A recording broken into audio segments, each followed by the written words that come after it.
its play, loading on boats with the bales of cotton, getting no rest till the judgment day. Get yourself a brand new gal, a lovely baby with the apple of your eye. Old man goes on high and down, they often see the parrot and the chicken high. Here we all work on the Mississippi, here we all work while the white folks play, loading on boats with the bales of cotton, getting no rest till the judgment day.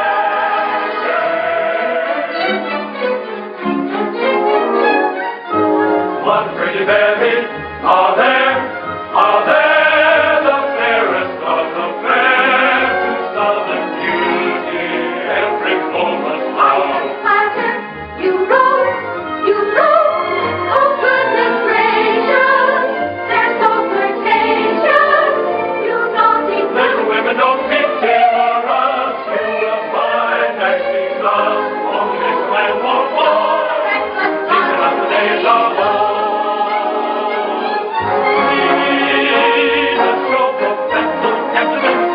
Bottom will you go?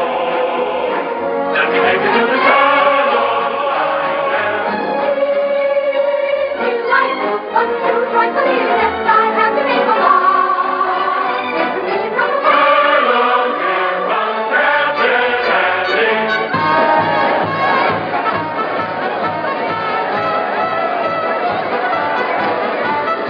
I have got such a wonderful show with the greatest of dramas and jolly comedies. Stephen Baker, the handsomest leading man, and beautiful Julie Laverne as well. Captain Blossom, Captain Andy's floating show. Thrills and laughter, concert after, everybody's sure to go. Captain Blossom, Captain Andy's floating show. Thrills and laughter,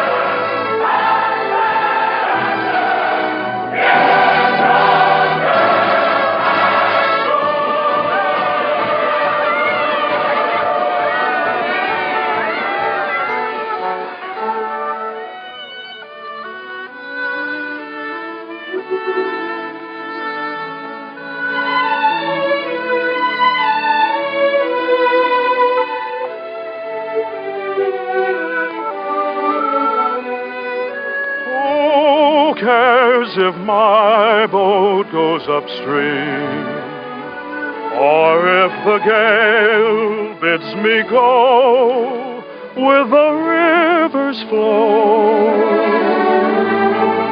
I drift along with my fancy. Sometimes I thank my lucky stars. My heart is free, and other times I wonder, where's the mate for me? Hello. How do you do? Are you an actress? Oh, no, but I'd give anything if I could be. Why?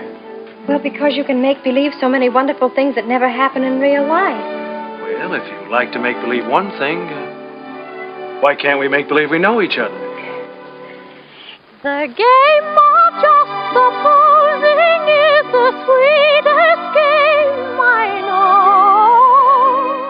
Our dreams are more romantic than the world we see. And if the things we dream about don't happen to be so, that's just an unimportant technicality. Oh, the cold and brutal fact is, you and I have never met. We need not mind conventions, please and cue. If we put out a forte practice, we can banish all regret. Imagining most anything we choose.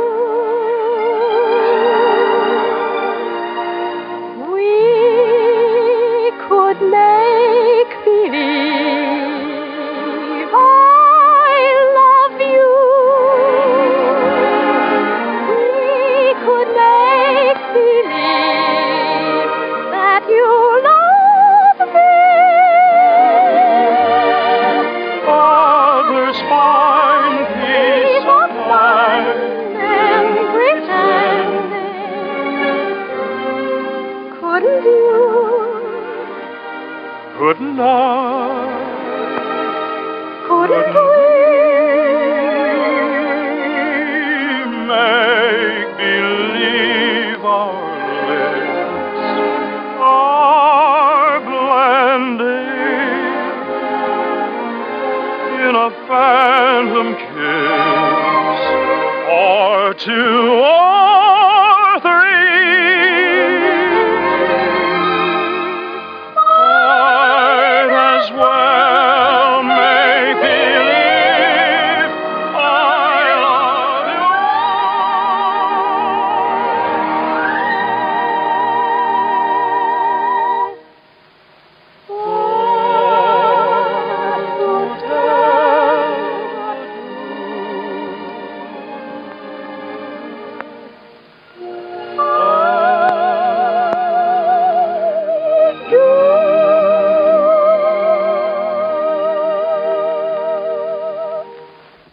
Magnolia?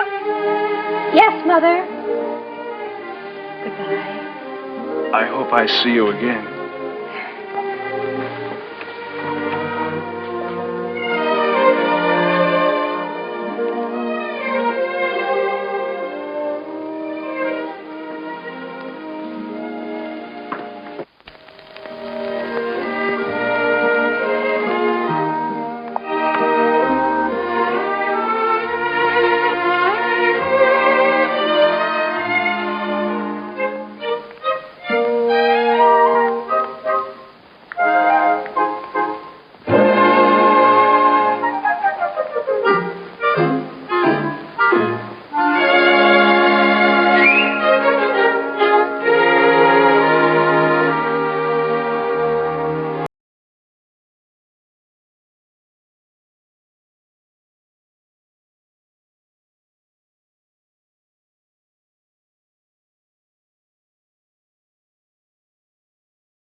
Oh, listen, sister, and my Mr. Man, I'm not here to tell you why. There ain't no reason for me to love that man.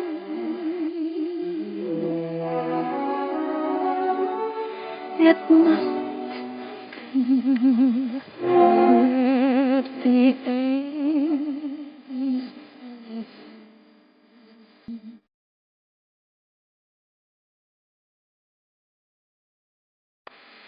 Fish gotta swim, birds gotta fly. I gotta love man till I die. help loving that man of mine.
As can be.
That was a swell show, Mr. Kern.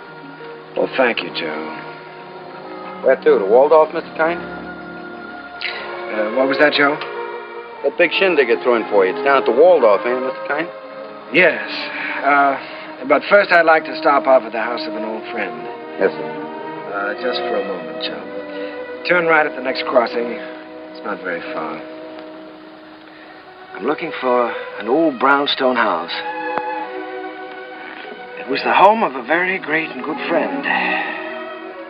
Tonight during the show, I couldn't seem to get him off my mind. Yes, sir. And I'd like to be alone for a few minutes, Joe, before we go down to the Waldorf and face that crowd. Oh, I get you. It's like a minute of silence, something like that, huh? Yes, Joe, something like that. Here, stop here, Joe. Here at the corner? In front of that radio shop. Oh, there it is. See?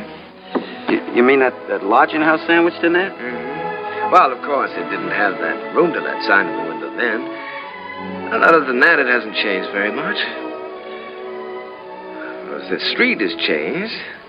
Changed quite a bit since I first walked down it years ago. Joe, you notice this radio shop? Well, that was a bicycle shop the first time I ever saw it. I remember the day very well. It was spring, and I might have been any American kid coming down that street. I had a song under my arm, my hopes were high, and the world was wonderful. I was ambitious, and I was eager, but I needed a little help. I'd been told that the best man to give it to me was a man by the name of Hessler, James Hessler.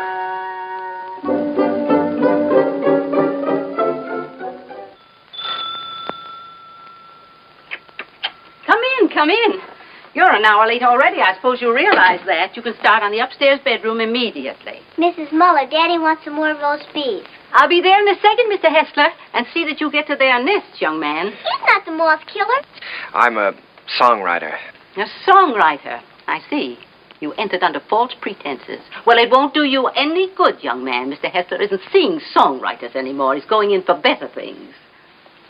Maybe he should have some roast beef. He's very hungry. Shh, don't mention roast beef in front of a songwriter. Look out, give me his neck here. No, so it is.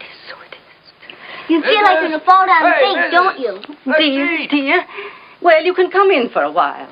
Can't have people fainting in the house, not even songwriters. Thank you. Come in.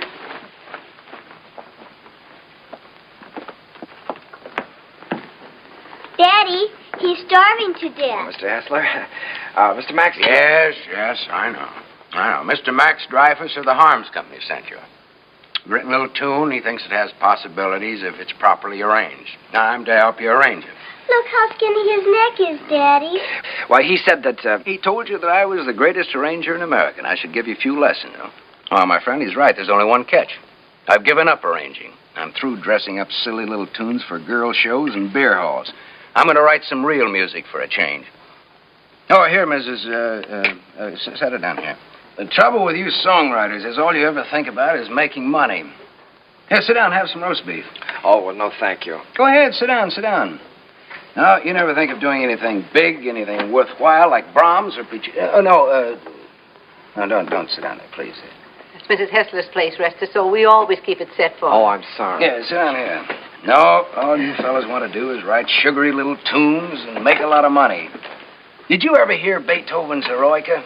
Or Mozart's Jupiter? Didn't they do something to you? Great heavens, doesn't genius touch you fellas at all? Daddy's a genius. Yes, Daddy's a genius. No, my friend, in 3 weeks I'm going to England where I can work. I have some peace and quiet. No mushy little melodies to be fancied up for public consumption. I'm going to write a symphony. Daddy's going to write an opera just for me. Here, go ahead, eat up. Maybe it'll give you some gumption. Well, I'm terribly sorry, Mr. Hessler. I had a big lunch with Mr. Dreyfus just before I left. It was roast beef, too. Yeah, well, Oh, what's the matter? Just because you're not hungry, you don't have to go, do you? Have some brandy with me. Help me celebrate my liberation from mediocrity. Mrs., get a couple of liqueur glasses, will you? Sally, will you show the gentleman into the parlor? I'm going upstairs and see if I can find that bottle of Napoleon. Have you a song in there? Mm-hmm. I'm taking piano lessons. Daddy wants me to be an opera singer when I grow up. Why don't you write an opera? Well, Sally, I'm afraid I only write the silly little tunes. You know, the ones your father doesn't like. Let me see if I can play your song. Do you mind? Oh, I wish you would. It's very easy. Here.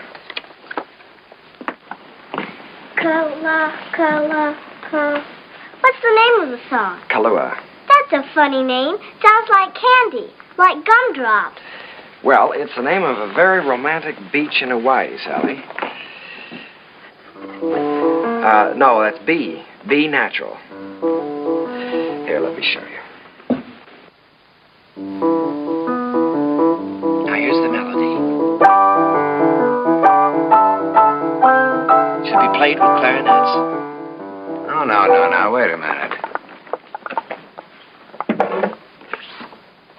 No, that's not right. You've got to use clarinets to play the vamp. Oh, I was thinking of using brass there. Brass and spoil your finish? Good heavens, man. You've always got to save the brass for the finish. Oh. Well, what do you think? I know. This is a romantic song. Sit down. It's sentimental. You've got to start the melody off with your strings. Divisa, here, I'll show you. Start that vamp again, Sally. It's perfect for clarinet, see? Now then, the strings enter. Divisa. Did you hear how wonderful that is?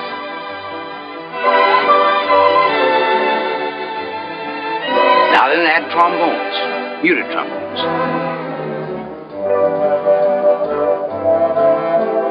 That's great. Can't you just hear that? Sally?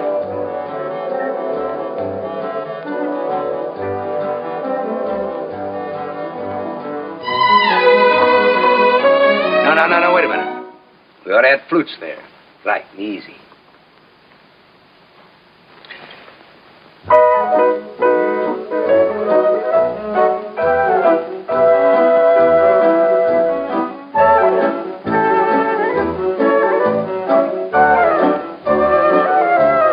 Now then, add your breath. Your strings, too.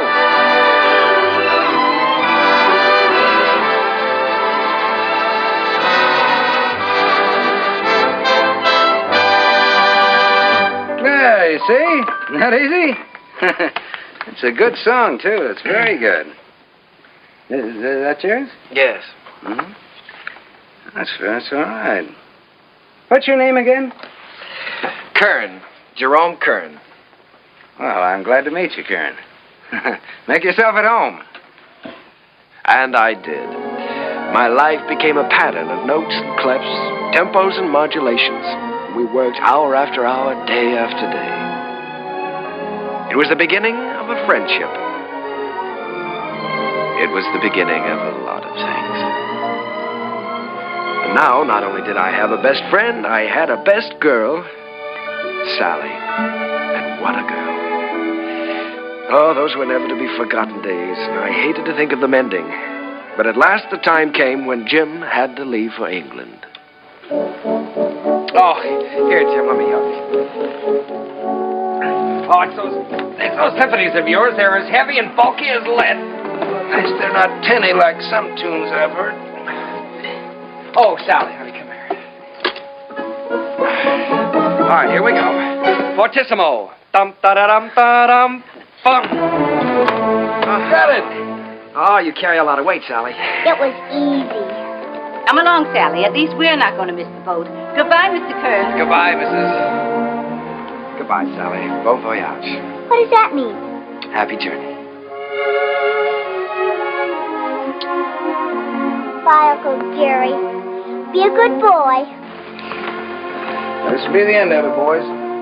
Don't forget to pack my song, Daddy. No, I'm good. She means Kahlua. All that is her song, Jim. You know, if it hadn't been for Sally, I wouldn't be here now. Well, she's very fond of you, Jerry. I'm going to miss her. I'm going to miss all of you. Well, we may not be gone so long. It all depends on... You won't mind living here alone, will you? Oh, no, I'll get used to it. Jim, in case I don't get a chance at the boat, I just wanted to tell you that... Oh, forget it.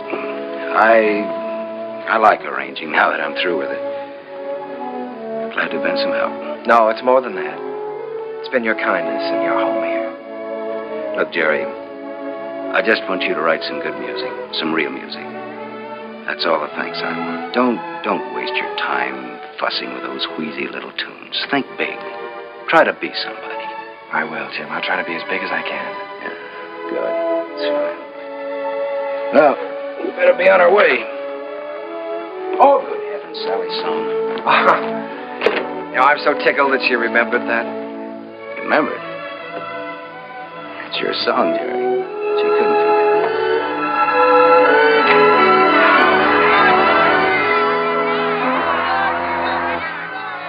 I stood there watching that boat pull out of the harbor, and I was lonelier than I'd ever been in my life. I walked through the days that followed, from office to office, theater to theater, always getting the same discouraging answer. The big hits were all English or European, and the local talent just didn't seem to have a chance. Broadway was closed to an American. From 23rd Street to Times Square, they were all playing Follow the Leader. And the leader was Charles Fromm. The moment. He's with Keller. Cecil Keller, the English composer. Mr. Froman's not interested in American songs at the moment. He's leaving for England in a few weeks. Good day. How do you do? My name is Kern, Jerome Kern. Oh, yes. How do you do, sir? I see you have the deeds with you. Mr. Froman's very anxious to see them. Deeds? You're the man from the real estate office, aren't you? No, I'm a songwriter. These are some of my songs. Your name isn't Kernan? No, Kern, Jerome Kern. I'm sorry. Mr. Froman hasn't a minute to waste. I'm afraid I must say good day. Well, now, maybe if he'd listened to one of my songs, I have one that could be made very English. Good day, sir. Goodbye, Mr. Froman. Goodbye, Mr. Keller. I'll see you in London soon. I'll call you when I get there. Thank you. I'll be waiting for your call.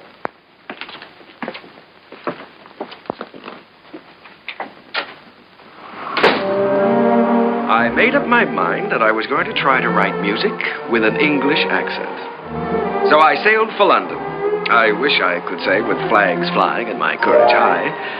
But the sea and I and the boat didn't get along too well together. I was mighty glad to see land again.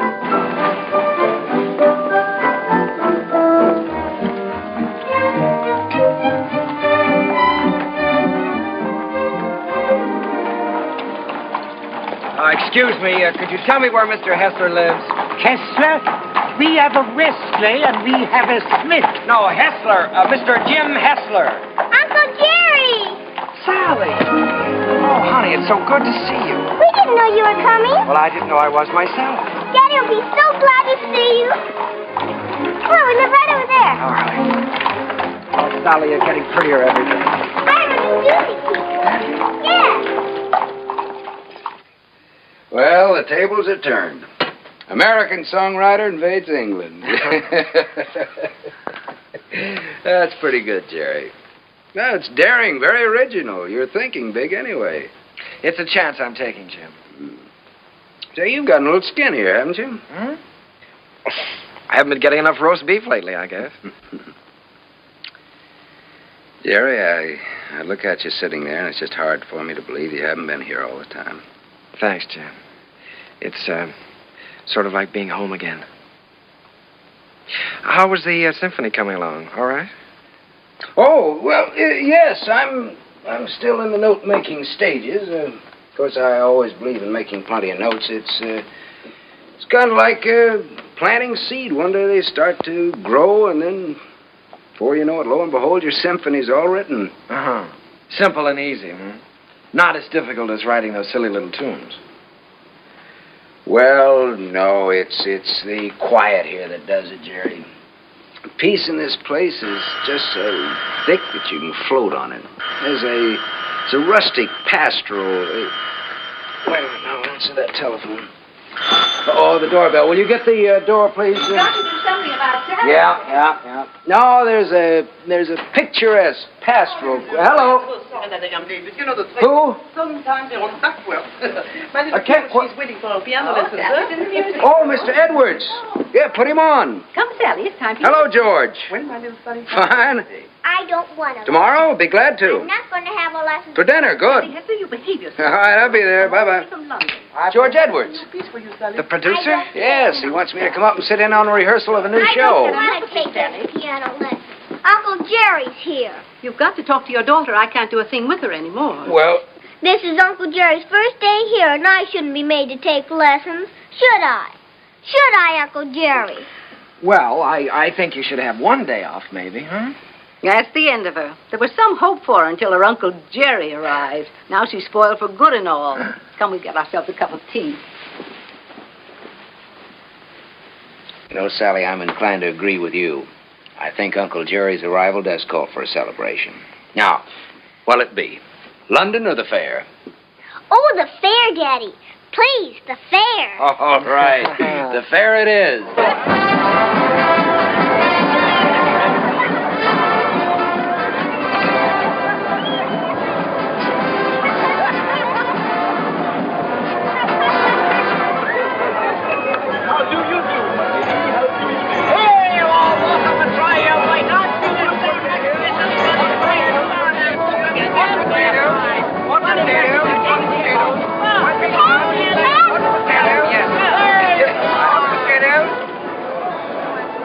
Oh, it could be wonderful. Could be wonderful. Oh, no, Jerry. I don't want Sally to go up in the swings, not till she's a little older. The whole stage full of swings and a boy and girl in each swing and all of them singing. Oh, you mean for a production number? Yeah. Yeah, that's not a bad idea. They could swing from the stage right out over the audience and back again. Make a good production number.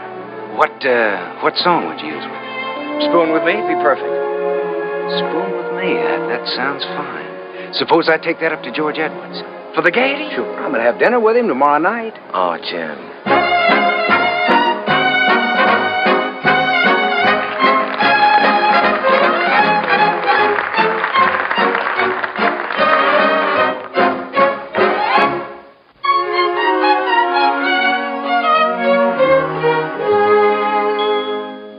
I don't know why I am so very shy. I always was demure. I never knew what silly lovers do. No flirting I'd endure. In all my life I never kissed a man. I never winked my eye. But now at last I'm going to break the ice. So how'd you like to try? How'd you like to spoon with me? I'd like to. How'd you like to spoon with me? Well, rather. Sit beneath an oak tree, large and shady. Call me little Tootsie Woodsy baby. How'd you like to wag and squeeze? Indeed, I would. Dangle me upon your knee. Have if I could. How'd you like to be my lovely Daisy? How'd you like to spoon with me? What a daisy.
Pardon me for intruding. You've been pointed out to me as the composer of that delightful number with the swings in it. My name is Froman, Charles Froman.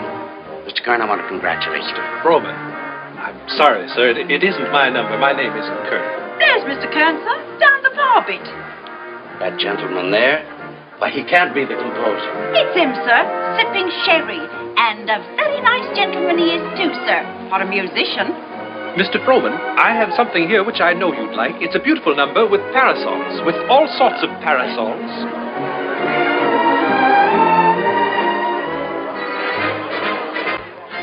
Mr. Kern? Oh, Mr. Froman, how do you do? I'm very glad to know you. Mr. Kern, I want to tell you I think your swing number is delightful. It has such beautiful English charm to it, really delightful. Oh, by Jove, Mr. Froman, that's rather nice of you. It's a pleasure to know you, Mr. Kern. You know, you fellas over here have a style all your own. As English as the scent of the May blossoms. Would you join me in a glass of sherry? Righto. Miss.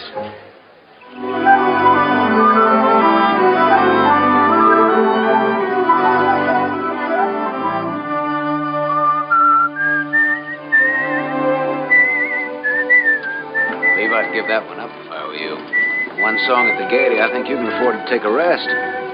Well, if I could finish it, I know I could interest Froman in it.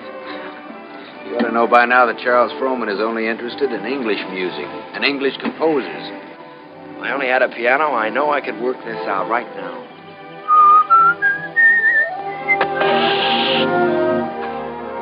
Flat. Well, it looks like you do have a little work to do. That town we passed wasn't very far back, was it? No, not very. Well, let me take your bike, and I'll go back and see if I can borrow a repair kit. No, I think I'd better go. I can talk with the natives better than you can. Well, let me do it. I can use my accent on them. That's just what I was afraid of. No, you wait here and whistle yourself a little tune till I come back. Make sure you can find this place again. I'll find it.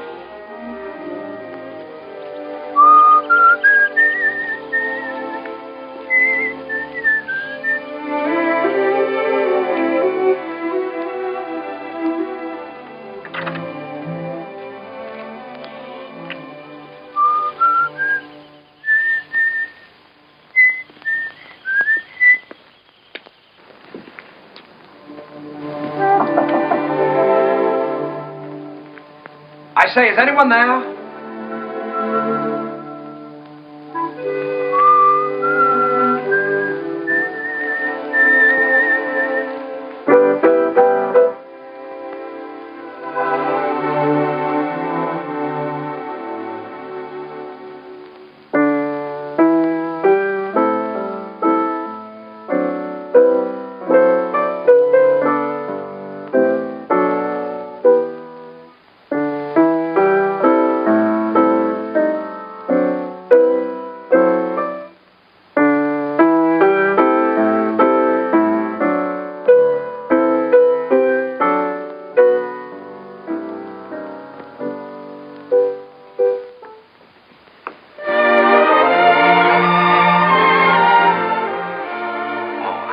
How do you do?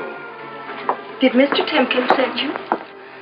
Well, I was passing by on my bike, and I got a flat tire, and... Then you don't work for Mr. Timkins. No, I happened to notice your piano through the window, so I thought I'd come in and try out a little tune. I see. For a minute, I thought you were the piano tuner. No. Well, I'd better go before the owners... what do you do here? Gardening? A little. Oh. Well, I don't know whether anybody's told you, but for a working girl, you're very pretty. Thank you. You're an American, aren't you? Yes, I'm a songwriter. As a matter of fact, that song I was playing as you came in was mine. Did you like it? Oh, you wrote it yourself? Sure. Oh, I write lots of songs. Maybe you've heard this one.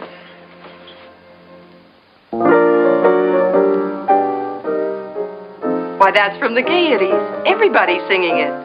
Uh-huh. Now, this is the one I was working on.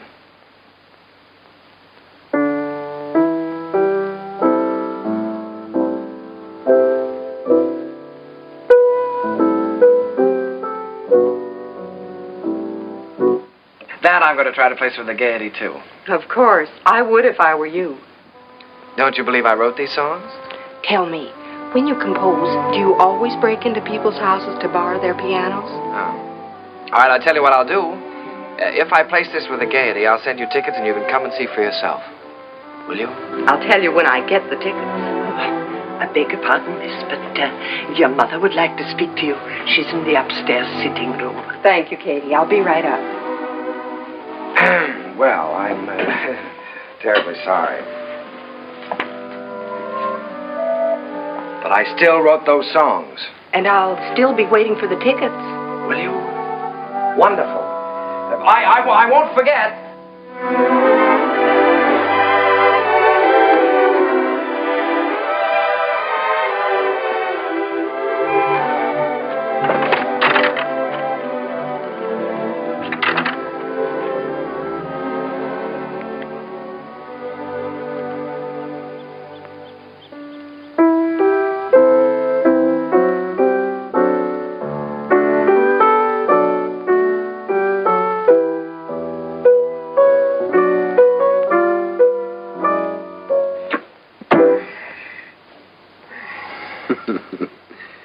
And you were the lad who wasn't going to fall in love with anybody for a long, long time. Well, this girl is different. Sure, I know. Oh, now, don't joke about it. It's serious. Don't you believe me? Yes, of course I believe you. Now, she really is different. I know. Her hair is like spun gold shining in the sunlight. Well, I don't know about her hair. She had a kerchief on, but her eyes were like pools in the starlight. I see. Even with her working clothes on, she's the prettiest girl I've ever seen. I'm sure of it. Seriously, Jim, don't you believe me? Yes, Jerry, I believe you. It's spring, isn't it? Tomorrow morning, I think I'm going to give you a great big dose of sulfur and molasses. Good night.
Noticed. When I look at you, I can't seem to see anything else. Oh, writing songs again. Perhaps we better stop and have lunch. All right. You can move in under those trees there. Isn't it a beautiful day? Beautiful. Now, let's see. You've seen Westminster Abbey and the Tower of London, and you've seen Buckingham Palace and Hampton Court. Maybe there's something I can tell you about this place. Eva, let's drop the history course for a while. Do you mind? Not that it isn't interesting, but, well, there are a few things I'd like to know about you, too. Well, all right. What would you like to know about me? Oh, just the ordinary things. things you like and things you don't like, and where you went to school, and who was your first beau, and what you want out of life. That's a tall order. Where shall I start? The things you like.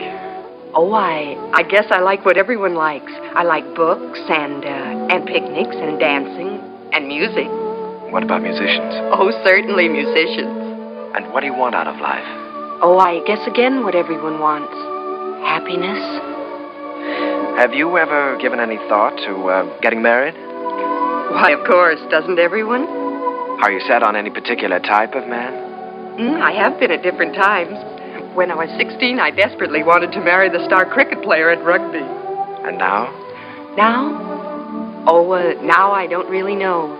Except that he must have a sense of humor, and he must be kind, and he must be intelligent and good company. And of course, he must love me very much.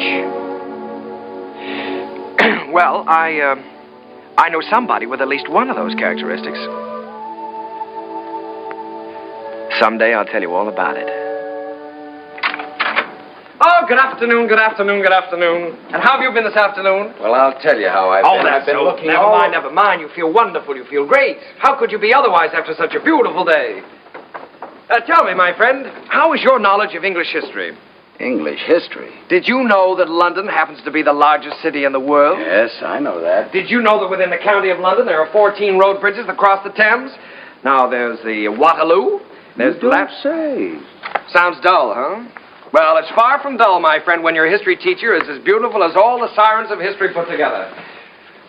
Did you know that all the swans on the Thames belong to the King of England? No, fancy that. And the male swan is called a cob. Well, what does that get? And did you know that when you walk into Hampton Court, you're walking right straight into history?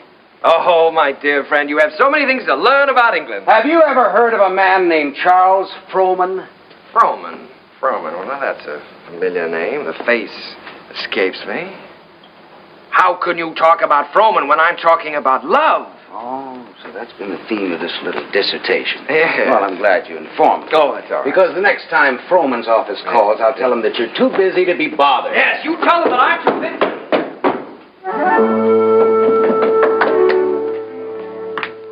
Did you say the next time Frohman's office calls? That's what I said. They've been calling you all day. But why should I bore you with such trivial details? Well, what do they want? No, dear friend, you return to your archives. Why think of the future when the past is so glorious? Oh, come on, now quit clowning. What happened? Nothing. Frohman just wants you to write 4 songs for his new show. If, of course, you can spare the time. Well, why didn't you tell me about it? Why didn't I tell you about it? Well, come on, let's get going. There's no time. We've got to do that on the ship. On the what?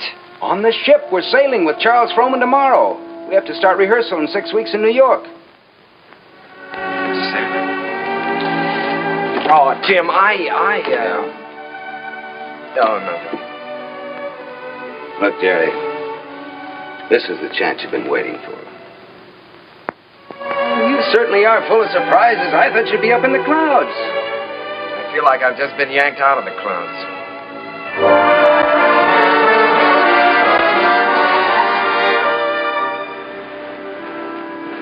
Jerry, aren't you coming down for lunch? No, Jim, I'm not very hungry. Now, look, you've got to snap out of this. It isn't the end of the world, it's the beginning. Here you are on your way back home with a Charles Frohman contract in your pocket. Why, you ought to feel wonderful. I know it. That's what I keep telling myself. You go back to England. If I just could have seen her once more. Jerry, it was all we could do to catch the boat. You couldn't help that. You talked to her on the phone. On the phone? What can you say on the phone? Hello, it's nice seeing you. Take care of yourself. Oh, Jim, there were so many things that I wanted to say to her. Now, look, Jerry, you've got to think about your career. Things are just starting for you. Yeah? You can say that over and over again, and you know what happens? What? Nothing. Jim, you know, for the first time in my life, I'm lonely. Here I am on a ship full of people with you, and I might as well be on a desert island all by myself. Did you ever feel this way? Yes, once. What did you do about it? I married the girl. Oh, hello, Mr. Frohman. Hello there. Been looking for you two. You weren't down to breakfast.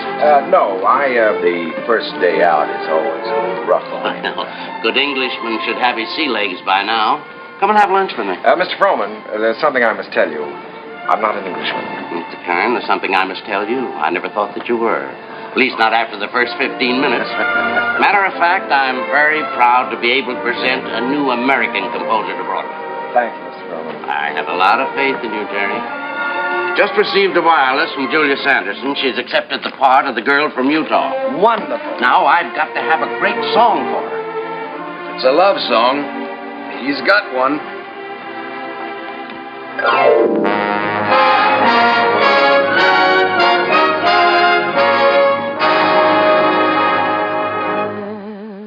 When I told them how wonderful you are, they didn't believe me. They didn't believe me. Your lips, your eyes, your teeth, your hair are in a class beyond compare. You're the handsomest boy that one could see. And when I tell them, and I'm certainly gonna tell them, that you're the boy whose wife one day I'll be. Never believe me. They'll never believe me that from this great big world you've chosen.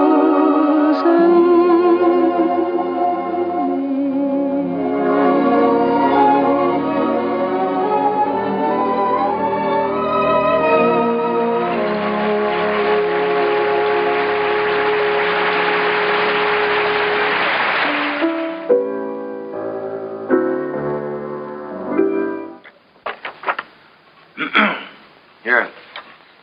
I've got the Clouds number worked out pretty well now, huh? I never realized that writing a complete score was such a job before. Well, one good all-night session like this does wonders. We could use another week. We weren't 3 weeks late already. Oh, I hope he likes it, Tim. Rowan, he'd be crazy about it. He hasn't gone out and bought himself another show while he's been waiting. Good morning. Sally, what are you doing up? I'm going to have my breakfast. Right. It isn't morning already. No, it can't be. Sally, you'll be late for school. I'm coming. Say, Jim, don't you think I better call Froman's secretary and get an appointment? You better call him at home. It's a little early. Good morning. Bryant, 2446, please. Do you think it's in good enough condition for him to hear? Oh, yeah, sure. It's in good shape for a first draft. Hello, this is Kern, Jerry Kern. Mr. Froman was expecting me to call today about an appointment. He's leaving for England. Well, but he promised that he was going to listen to my show, Oh Boy, for his next production. Sales today. Oh, all right, thanks. Well, that's it. He's going over to buy himself another English show. Well, he can't. No? No, he can't. We worked like dogs on this score, Jim. And I had all my plans made, too. After he bought it, I was going to jump the next boat for England. I'd forgotten about that young lady. Wait a minute. I've got an idea. My passport is still good. Why don't I take the same boat he's taking today?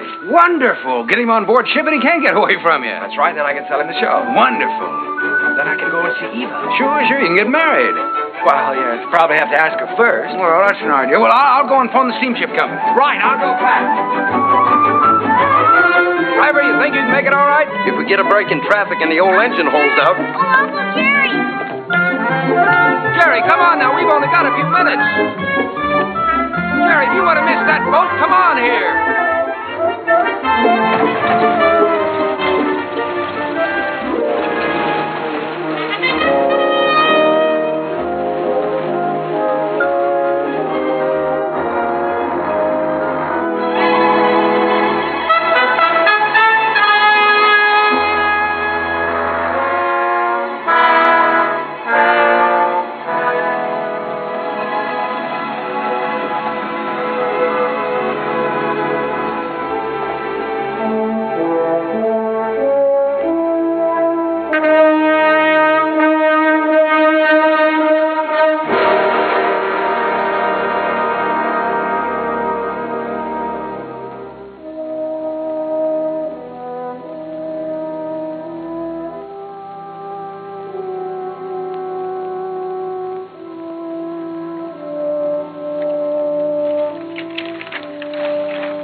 Charles Frohman. It's like watching an era crumble in front of him. The theater's gonna miss him. Yeah? You were very lucky to miss that boat, Jerry. Seen Max around? Oh, hello, Jim. Victor? No, I think he went over to Comstock and Elliott's. What a terrible tragedy. Yes, it's unbelievable. Jerry and I were just talking. Jerry, you know Victor Herbert, don't you? This is Jerry Kern, Victor. How do you do, Jerry? It's a great honor to meet you, Mr. Herbert. Charlie Frohman spoke of you quite often. He had great hopes for you. Well, he was very kind. He liked you. But more important, he respected you. And it's easy to see why. You've got a song to sing. Thank you, Mr. Herbert. Look down at that city, Jerry. It's made up of millions of people. And music has played a part in all their lives. Lullabies, love songs, hymns, anthems. Must be pretty wonderful, Mr. Herbert, to realize that people you don't even know and never will know are singing your songs, and all of them asking for more of the Victor Herbert music. It makes me feel grateful, Jerry, and very humble. One of these days you'll find out yourself how it feels. What is it my publishers call me? The Dean of American Music. Well, I think you're going to be the next dean. One thing I must admit, you've got a better figure for it. Keep writing, boy. Don't let anything stop you.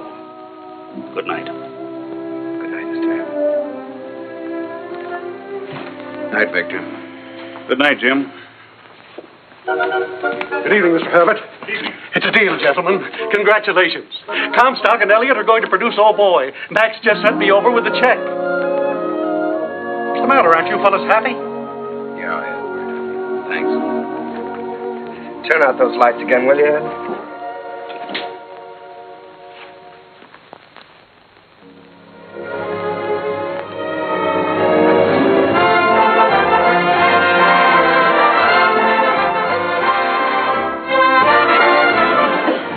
Well, there it is, in lights. How does it feel? Well, it feels pretty good. If I could just get rid of some of these butterflies in my stomach. How do you feel? Well, I've got a little butterfly trouble myself. I suppose you think we're standing in front of the theater on 39th and Broadway. No, what do you take me for? This isn't 39th and Broadway. This is the top of the world. Pretty nice world, isn't it? Yeah, it's great. It's wonderful what a difference seeing your name in lights can make, isn't it? Come on, we better go in or we'll miss the show.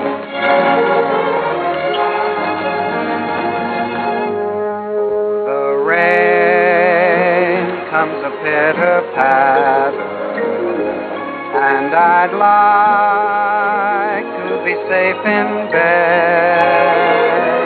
Skies are weeping while the world is sleeping, trouble heaping on our heads. It is vain to remain and chatter, and to wait for a clearer sky. Helter-skelter, I must fly for shelter till the clouds roll by.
is it, Jerry? All right, my boy, listen to that applause. It's for you.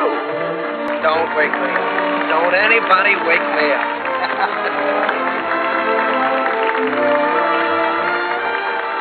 Figured out how you're going to spend your money yet? Well, for one thing, I think I'll buy an interest in Harms. For another, You think you might take a little ocean voyage? Well, good luck. I don't see how she can possibly say no. well, that's what I'm worried about. I'm afraid she is going to say no, Jim. You know, I can't get her out of my mind. She's... Yeah, I know. I've been through this before. She's everything you've ever dreamed of on this earth. She's everything I've ever dreamed of in heaven. Oh, Jerry, let's stop here, shall we? All right.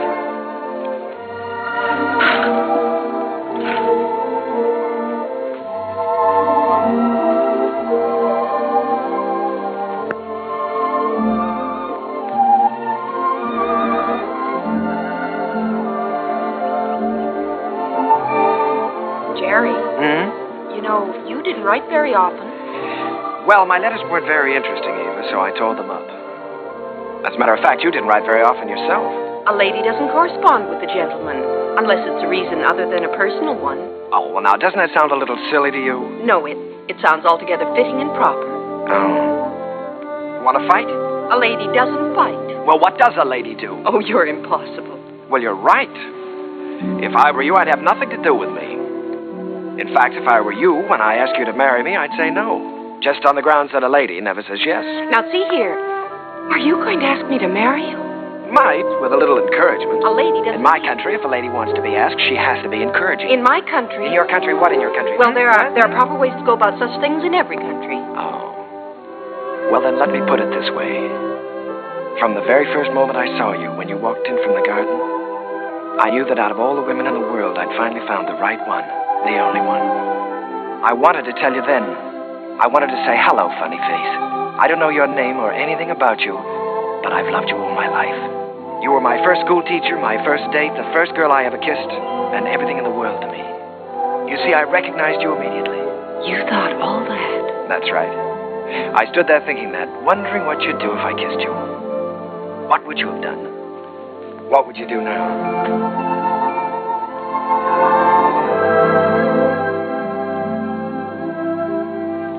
Will you marry me, Eva? Thank you so much. I'd love to. Hello, Mrs. Kern.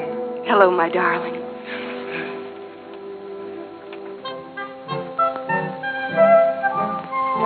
They're here, Daddy. They're coming up the steps. Welcome home. Jim!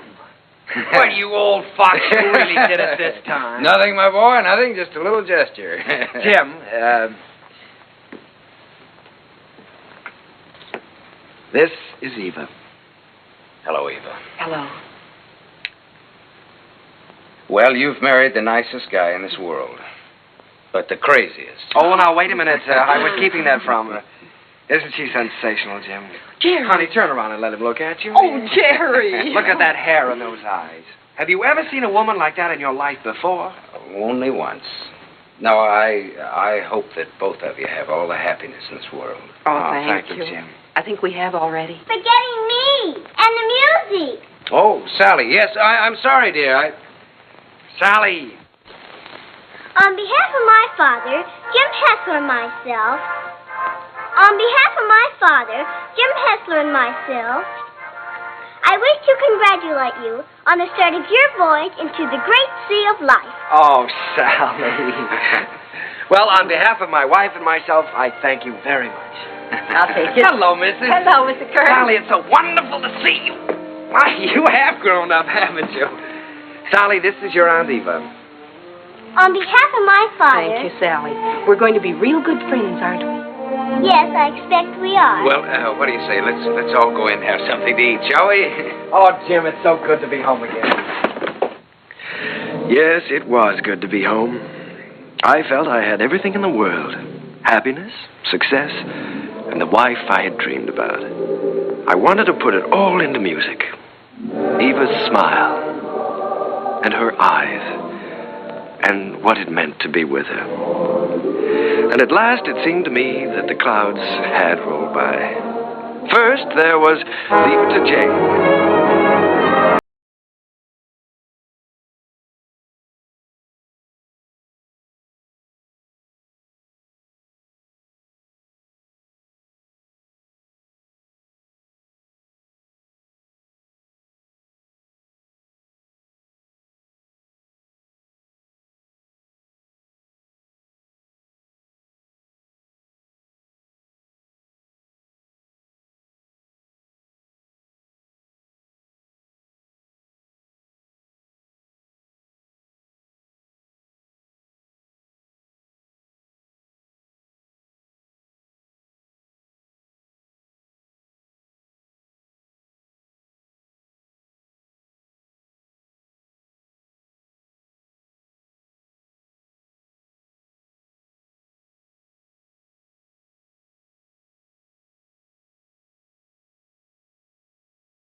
She danced new dances now and then, the sort that make you blush. Each time she did them, scores of men got injured in the rush. They'd stand there gaping in a line and watch her agitate her spine.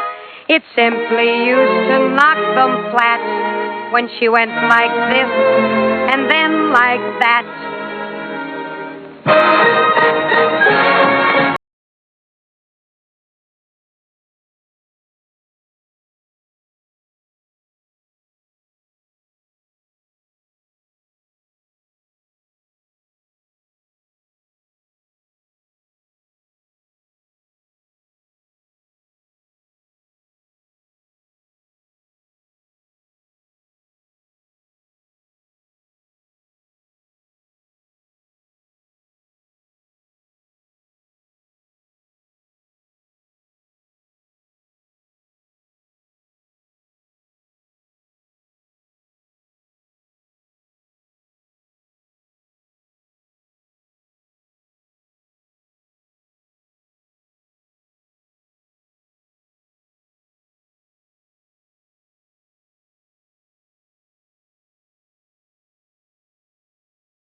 Once again, Broadway belonged to the Americans.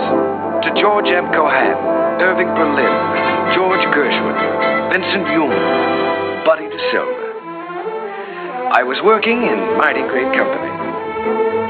And in one of my own shows, Sally, I was fortunate enough to have the reigning queen of the era, the wistful, lovely, unforgettable Marilyn Miller.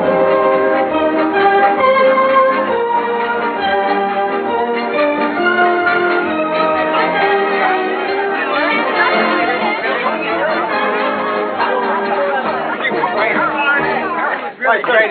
I got a couple new photo ponies there, All right, Larry, thank you. Hazel, my dress. I have it right here. Oh, we're going to have to hurry. How's it going? My goodness. I was never so nervous in my life. Did you see me trip? Oh, you are nice. More flowers from Mr. Ziegfeld. How wonderful. Says the first act was a dream, signed Flo. Wish she said the second act. Don't worry about the second act. Second's better than the first. No.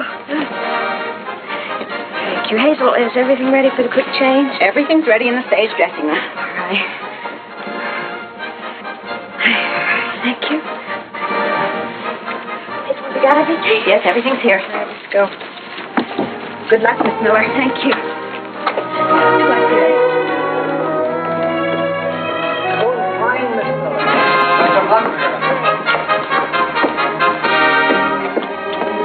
Keep it up, Marilyn. Keep your fingers crossed, John. You bet. Oh, here you are, Miss Miller. Everything is ready. Here you are, Miss Miller. I got it nice and warm. I'll put it right here. You got everything now?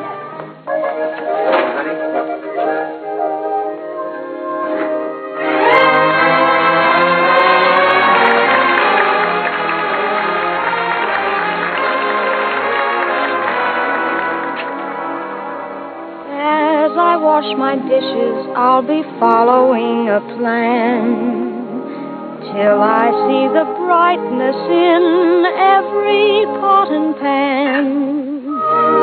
I am sure this point of view will ease the daily grind, so I'll keep repeating in my mind.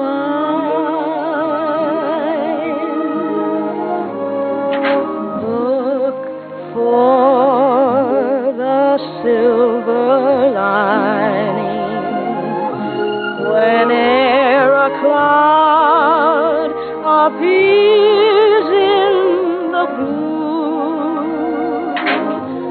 remember somewhere the sun is shining, and so the right thing to do is make it shine for you, a heart full of joy and gladness will always banish sadness and strife. So always look for the silver lining and try to find the sunny side of life. So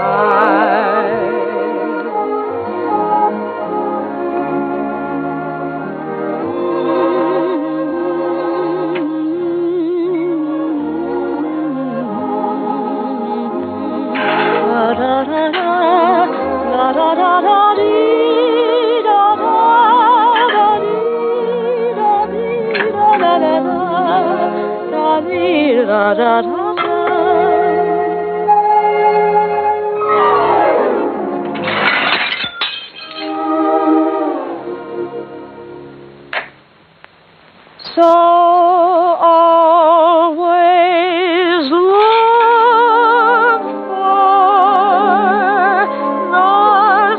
silver lining and try to find the sunny side of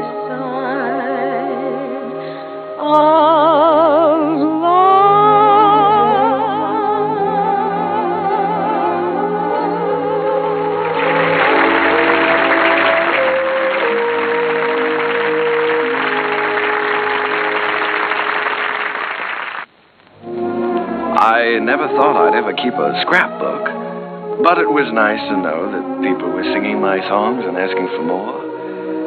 Night Boat, Good Morning Dearie, The Ziegfeld Follies.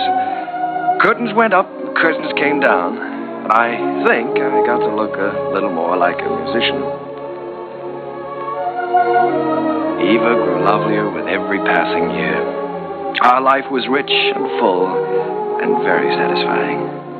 And Jim and I, well, we grew a little grayer, a little more settled, perhaps. He was still working on his symphony, or so he said. But on the whole, the years didn't change as much. However, they certainly did change Sally.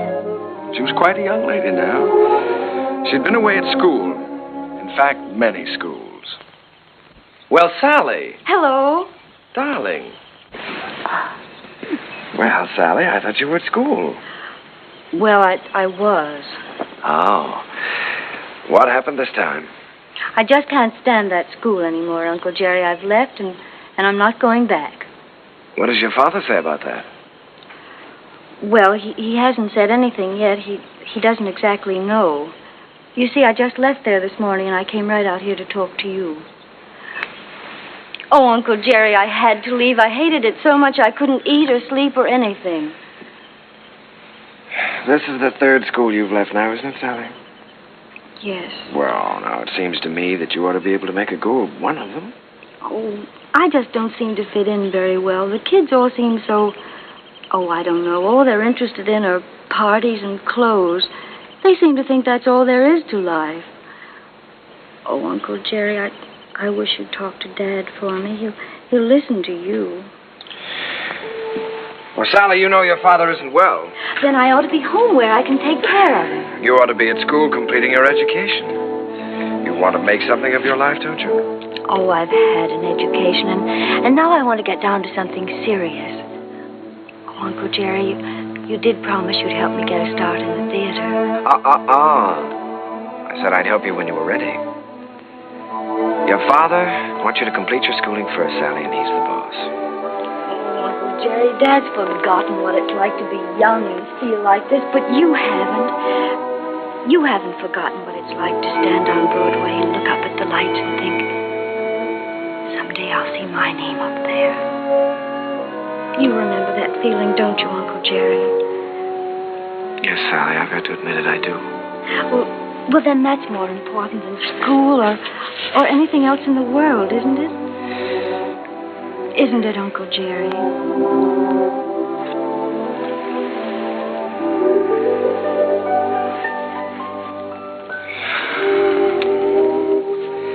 It's the third time, Jerry. Yes, I know.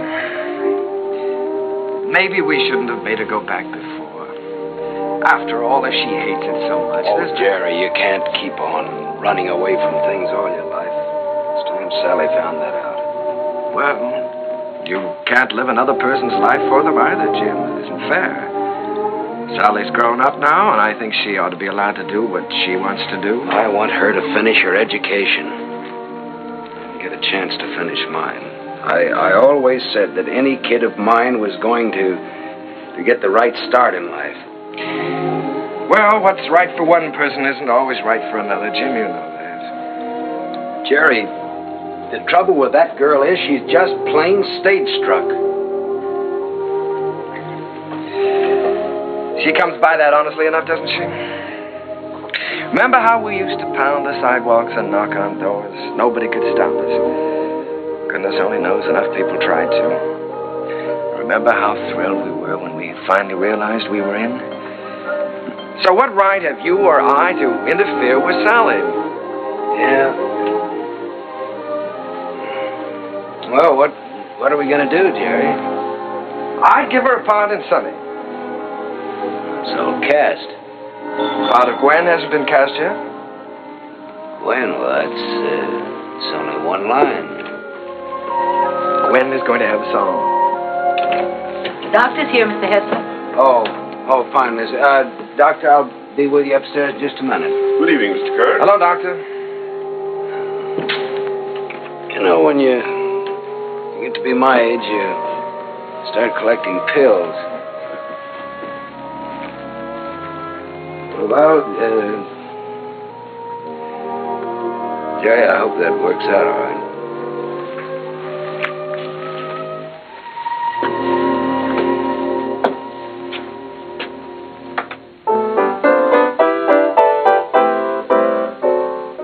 Ooh.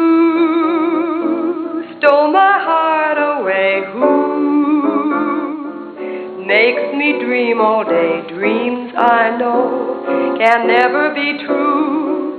Seems as though I'll ever be blue. Hello, Mr. Hammerstein. How are you? Very well, Miss Miller, and you? Hello, Oscar. Jerry. This is a charming number. I was just telling Jerry how much I liked it. What a fine lyric you've written. Oh, thanks. Jerry, I've just been talking to Mr. Dillingham, and he thinks that Who should be a big production number instead of a solo, and that, of course, Marilyn ought to sing it. Oh. Well, then, of course, we'll have to do it. It puts me in rather a tough position, though, Oscar. After all, I did write it for Sally. I know you did, Jerry, but we'll give Sally something else. Oh, she's going to be awfully disappointed. It's a wonderful song, and I'd love to sing it, but I hate to take it away from her. Well, it's for the good of the show, Marilyn. I think you're right, Oscar. Have you thought, though, how you're going to tell Sally? It's not going to be easy. Oh, I thought you should tell her, Jerry. Oh, I was afraid you would. Well, after all, you know her so well, it shouldn't be too difficult. Well, it would be a lot easier if I didn't know her so well. Would you like me to tell her? I'm sure she'll understand. Would you do that, Marilyn? Certainly. Ask her to meet me in my dressing room. And don't worry. Thank you, darling. But Uncle Jerry wrote that song for me. I know. And I know how disappointed you must be, too. But, Sally, disappointments are part of the theater, and you've got to be able to take them. Well, the very same thing happened to me in my first show. I had to give up my song to the star. I think I felt pretty much as you're feeling right now. Then I think it's a pretty low, miserable trick for you to pull on someone else. Sally, listen to me a minute. This is your first show.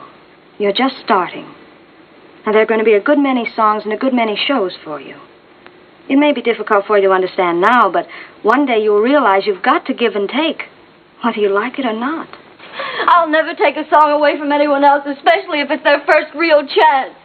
Sally, please don't put this on a personal basis. I don't want to take the song away from you. Then why are you doing it? Mr. Dillingham thinks it's best for the show. And what's best for the show is more important than what I want or you want or any personal feelings involved. Don't you see that, Sally? Yes, I see it all right. You're trying to take my song away from me, and you aren't going to get away with it. Uncle Jerry wrote that song for me, and I'm going to sing it. I don't care whether you are the star. You're not going to take it away from me. Sally! She can't have my song, Uncle Jerry. Don't let her talk you into it. I don't care what happens. She can't have my song.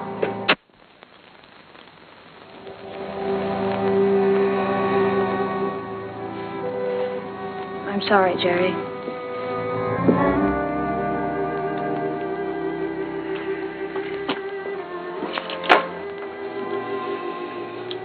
What is it, Sally? Am I still in the show, Uncle Jerry? If you want to be, you won't have a song, though.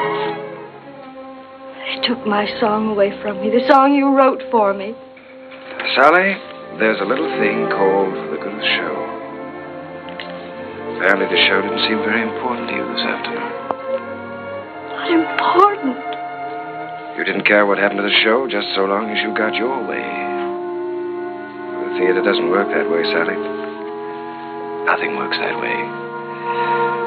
I learned something today. I suddenly realized that you're not ready for the theater yet. Not ready? No. All you have to offer is a small talent, a great deal of conceit, in return for which you want success.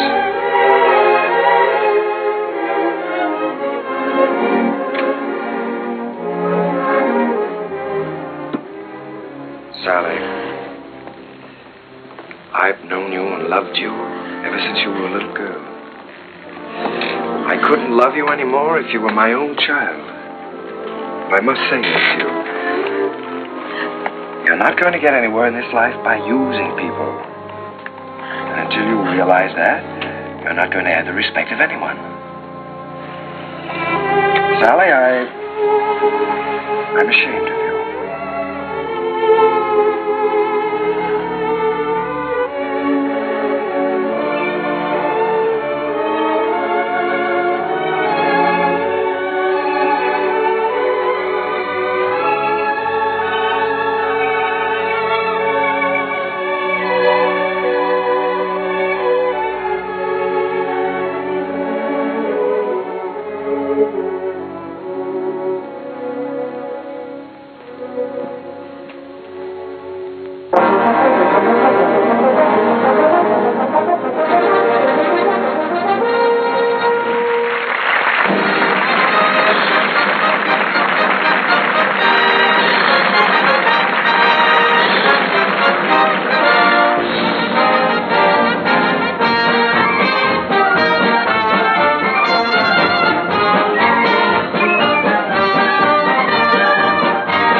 back into my memory's eye.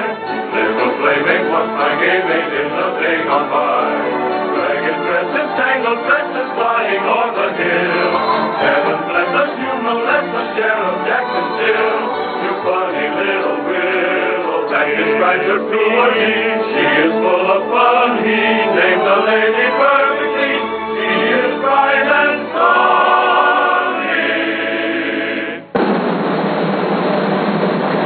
Never comb your hair, sonny. Leave the breezes there, sonny. Let your sunny fall down for shocking. The sound is all that you do. Smiling all the while, cowboy. Where'd you get your smile from, boy? Little sunny girl, be my honey girl, sunny.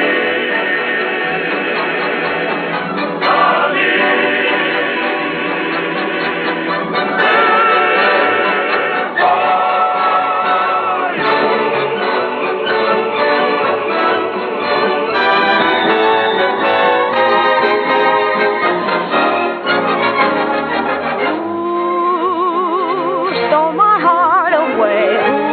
Ooh, makes me dream all day. Dreams I know can never come true. Seems as though I'll